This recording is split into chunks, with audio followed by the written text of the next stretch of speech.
এখানে দেখা যাচ্ছে গতকাল রাতে শীতলকুচিতে তৃণমূলের দুষ্কৃতীরা তারা বন্দুক নিয়ে ধারালো অস্ত্র নিয়ে গ্রামের মধ্যে ঘুরে বেড়াচ্ছে এবং আপনাদের কর্মীরা একজনকে পুলিশের হাতেও তুলে দেয়। বিষয়টি কিভাবে দেখছেন?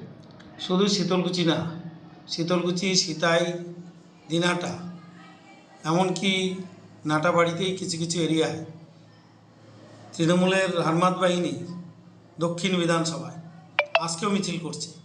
সমস্ত জায়গায় তৃণমূলের হারমাত বাহিনী একটাই কাজ, ভারতীয় জনতা পার্টির কর্মীদের ভয় দেখানো। কেননা মানুষ ভোট দিবে, এবার বিজেপিকে ঠিক করেছে, কুচবিহারের সমস্ত মানুষ এবার বিজেপিকে ভোট দেবে। সেই জন্যই তৃণমূল যেন ভোট দিতে না পারে মানুষ, আর সেই জন্য তাদের ভয় দেখাচ্ছে। কিছু কিছু জায়গায় পঞ্চায়েত নিজে গিয়ে সেইখানে আধার কার্ড, ভোটার কার্ড নিচ্ছে, বলছে যে কয়েকদিনের মধ্যে ঘর চলে আসবে, প্রথম কিস্তির টাকা আসবে, সোমবারে টাকা আসবে, তারা তুমি আজকেই জমা দাও।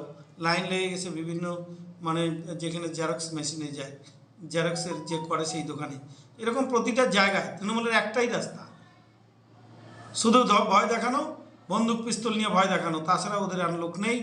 এখন শুধু ভয় দেখানো এদের কাজ। কিন্তু ভারতীয় জনতা পার্টির কর্মীরা সব জায়গায় সতর্ক আছে আর তার প্রতিরোধ গড়ে তুলবে। দাদা, কালকেই ভোট, তার আগে এরকম ঘটনা আপনাকে নির্বাচন কমিশনের কি জানাবেন? কালকেই তো জানানো হয়েছে। আমরা পুলিশ অবজারভারের সঙ্গে দেখা করেছি, কালকে সমস্ত ঘটনা আমরা বিস্তারিত বলেছি। শুধু বুথে সিআরপিএফ আর থাকলেই হবে না, সেইখানে বাইরেও নজর দিতে হবে যেন বাইরে থেকে ভোটাররা যেন আসতে পারে বুথ কেন্দ্রে। কেন যদি বুথ কেন্দ্রে যদি না আসতে পারে, শুধু বিএসএফ সিআরপি ওই বুথ কেন্দ্রে দিলে হবে না, বুথের বাইরেও রাখতে হবে। সব সময় নজর রাখতে হবে ভোটারদের, যেন ঠিকমতো ভোটাররা বুথ কেন্দ্রে পৌঁছাতে পারে।